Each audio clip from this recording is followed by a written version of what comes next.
ഇന്നത്തെ വീഡിയോ നമ്മളൊരു ആപ്പിൾ കേക്കാണ് തയ്യാറാക്കുന്നത്. ആപ്പിൾ ലെയർ കേക്കാണ് തയ്യാറാക്കുന്നത്. അതിന് നമ്മൾ ആപ്പിൾ എടുത്ത് തുടച്ച് വെച്ചിട്ടുണ്ട്. അതിൻ്റെ തൊലികളും കളഞ്ഞ് നമുക്കൊന്ന് ഗ്രേറ്റ് ചെയ്തെടുക്കാം. അങ്ങനെ നമ്മൾ ആപ്പിൾ ഗ്രേറ്റ് ചെയ്തതിന് ശേഷം കുറച്ച് വലിയ ഹോൾസെല്ലിലാണ് ഗ്രേറ്റ് ചെയ്തിട്ടുണ്ട്. ഇനി അതിലേക്ക് ഒരു 5 ടീസ്പൂൺ പഞ്ചസാരയും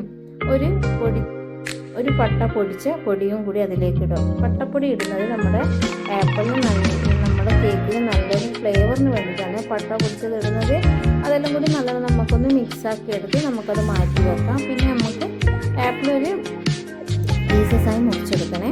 അതെടുക്കുന്നത് നമ്മളിപ്പോൾ ആപ്പിളിനെ ഡെക്കറേഷൻ ചെയ്യില്ലേ കേക്കിന്, അതിന് വേണ്ടിയിട്ടാണ്. കേക്കിനെ ഡെക്കറേഷൻ ചെയ്യാൻ വേണ്ടിയിട്ട് ചെയ്യുന്നതാണ്. അത് പീസസായി മുറിച്ചതിന് ശേഷം നമ്മളത് ബട്ടറിലിട്ട് ഒന്ന് അങ്ങോട്ടും ഇങ്ങോട്ടും ചൂടായി എടുക്കുന്നുണ്ട്. അതും അങ്ങ് മാറ്റി വെച്ചു. ഇനി നമ്മൾ ഒരു ബൗളിലേക്ക് ബട്ടറും ഓയിലും ഒഴിച്ച് അതും മാറ്റി വെച്ചിട്ടുണ്ട്. പിന്നെ 3/4 കപ്പ് പഞ്ചസാരയാണ് വേണ്ടത്. അത് നമുക്കൊന്ന് പൊടിച്ചെടുക്കാം. ഇനി വേണ്ടത് 1 കപ്പ് മൈദയും ഉപ്പും പിന്നെ ഒരു 1/4 കപ്പ് ബേക്കിംഗ് സോഡയും കൂടിയാണ് വേണ്ടത്. അത് നമ്മളവിടെ എടുത്ത് വെച്ചിട്ടുണ്ട്. ഇനി നമുക്ക് അടുത്തത് വേണ്ടത് നല്ലൊരു ബൗളാണ്.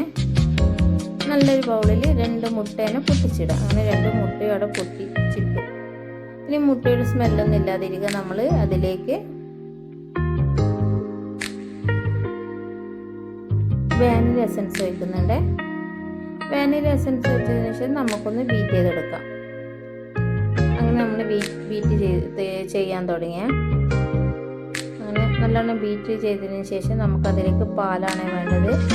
പാല് നമ്മൾ ഫ്രിഡ്ജിൽ നിന്ന് എടുത്ത് ഓൾറെഡി ഒഴിക്കാൻ പാടില്ല. ഫ്രിഡ്ജിൽ നിന്ന് എടുക്കുകയാണെങ്കിൽ അത് തണുത്തതിന് ശേഷമേ ഒഴിക്കാൻ പാടുള്ളൂ. ഞാൻ ചൂടാക്കിയ പാല് തണുത്തതിന് ശേഷമാണ് ഒഴിക്കുന്നത്. ഒരു 1/4 കപ്പ് പാല് വെച്ച് നല്ലോണം ബീറ്റ് ചെയ്യുക. പിന്നെ നമുക്ക് ഒരു നുള്ള് പട്ടപ്പൊടി ഇട്ട് നല്ലോണം ബീറ്റ് ചെയ്തെടുക്കുക. പിന്നെ നേരത്തെ തയ്യാറാക്കിയിട്ട് ഓയിലും ബട്ടറും ഒന്ന് ഒഴിക്കുക. അതും ഒന്ന്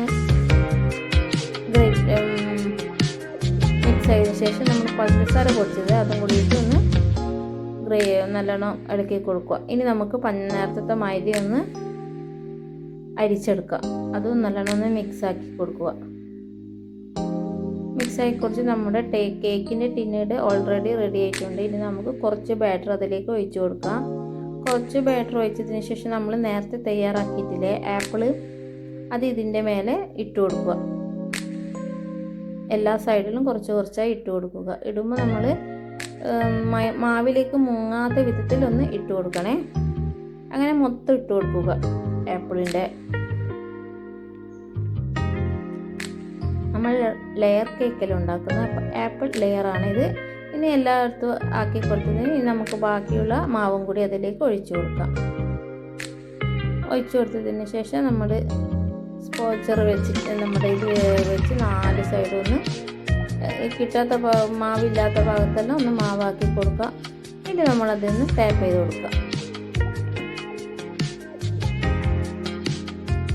ടാപ്പ് ചെയ്ത് കൊടുത്ത് പിന്നെ ഓരോരാളെ എന്താ വേണ്ടത്, ഇപ്പം നട്ട്സ് വേണമെങ്കിൽ ഇതിന് മേലിടാം, എന്ത് വേണമെങ്കിലും. ഞാൻ നേരത്തെ തയ്യാറാക്കിയ ആപ്പിളാണ് ഇത്. ഇനി അതിൻ്റെ മേലെ ഞാൻ കുറച്ച് ഡയറി മിൽക്കൊന്ന് ഗ്രേറ്റ് ചെയ്ത് കൊടുക്കുന്നുണ്ട്. നമ്മുടെ ഓവനിടെ റെഡി ആയിട്ടുണ്ട്, ചൂടായിട്ട് നിൽക്കുന്നുണ്ട്. ഒരു 30-40 മിനിറ്റ് ആകുമ്പോൾ നമുക്കതൊന്ന് ഇനി നമുക്ക് കേക്ക് ഓവനിലേക്ക് വെക്കാം. ഇതാണ് എൻ്റെ ഓവന്.